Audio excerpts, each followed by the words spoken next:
Welcome back to Be Rich. Let's continue with the journey with Munger and behavioral economics. Today, I thought I'll talk about an important bias that all of us suffer. It's called the commitment bias, and from there derives the self confidence bias. This is true of us in arguments, in positions, in politics, ideology, and also in investment. Once you take a position in life, you will find it very difficult to change your position, even though you know you are wrong. But because you have taken a position, you don't want to change it. You take a position in a stock and your hypothesis goes wrong. You don't want to admit you're wrong and you keep buying all the way down. Or you just ignore the stock and allow it to sink. This is known as commitment bias. Humans find it very difficult to change a commitment once they make. This commitment gets stronger if this position is won after a long public battle. If you have publicly stated a commitment, it is extremely difficult for you to change it, and you will change it very rarely. This is the reason why most of us do poorly in investments. We stick to fixed deposits because it's safe, it's easy, the bank manager is very trusting, and he listens to you. This is the reason why bank managers whom you trust sell you products that you don't need, such as mutual funds and ULIPs. Anybody who has gone to a private sector bank will know that he has been pushed on an insurance that he does not need. I have seen 70 years and 80-year-olds buying life insurance with ULIPs from bank managers because you think you trust the bank and the bank manager, and even when he does something which is not good for you, you want to stick to it.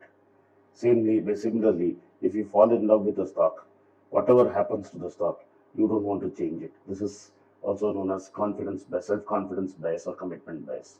My father used to work for Tata Steel and he acquired some Tata Steel shares in my name. As in the last 20 years, I have seen it go from point A to point B, and in between point A was around 300. Today it's again trading around 300. In between in 2008 it went to 1000 rupees. It would have made eminent sense to sell it at 1000 rupees. I did not. Tata Steel is not going to go anywhere. But if I had sold it at 1000 rupees and reinvested it even in a bank bond, by now I would have more than doubled my money. It's an opportunity loss.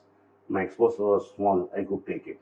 But if a large sum of money is involved, you will pay a heavy price if you are in commitment bias. In cases of public sector banks and public sector units which were not offering pensions initially, a lot of people I knew took provident fund, PF money, and invested thinking they would do better job of investing than what the bank would pay them pension. But over a period of time, the inflation they forgot. Over a period of time, they were wrong. They were wrong because they didn't account for inflation affecting their returns and the fact that the pensions were not out of investments but out of taxpayers' money.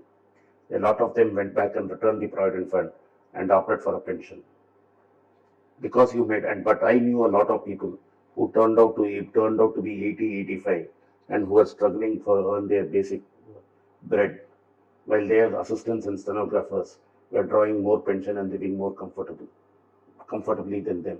This was because of commitment bias, because they made a decision to stick with provident fund. They did not want to change their mind all through their life. Like Lord King said, if the facts change, I change my mind. Soros said, in investment, it is better to be wrong so that you can quickly change your mind. Always in life, please start with the premise that you can be wrong, and you have to admit that you can be wrong and change your mind. You don't have to stick to hardened positions. If you enjoyed watching this video, please subscribe to my channel and turn on the bell notifications. Send this video via WhatsApp to your friends and relatives. I will be in Dubai in October, and those who would like to meet me can send a mail to me. Thank you once again.